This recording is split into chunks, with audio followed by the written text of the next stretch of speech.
ఒక రోజున ఏడుస్తూ పాడుకున్నాడు ఆయన. నన్ను బ్రోవామని చెప్పావే సీతమ్మ తల్లి, నన్ను బ్రోవామని చెప్పావే, అమ్మా ఇంత కష్టపడుతున్నానమ్మా కాపాడమని చెప్పమ్మా అని.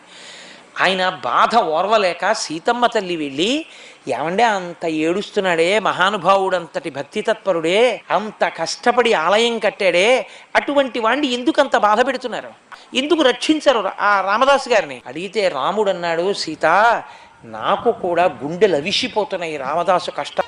లోకంలో వేదము చెప్పిన శాసనం ఒకటి ఉంది. ఇతను గత జన్మలో ఉండగా ఒక చిలుకని తీసుకెళ్ళి పంజరంలో పెట్టి బాధ పెట్టాడు, బయటికి వెళ్ళడానికి లేకుండా చేశాడు. ఆ చిలుక పంజరంలో పెట్టి బంధించినప్పుడు ఎన్ని బాధలు పడిందో అవి ఈ జన్మలో శరీరంతో ఇతను తీర్చేసుకోవాలి. ఎప్పుడు పూర్తయిపోతుందా వెళ్ళి కనపడదామని నేను కూడా అగ్గగ్గలాడిపోతున్నాను, ఇప్పుడా 12 ఏళ్ళు పూర్తవుతాయా అని.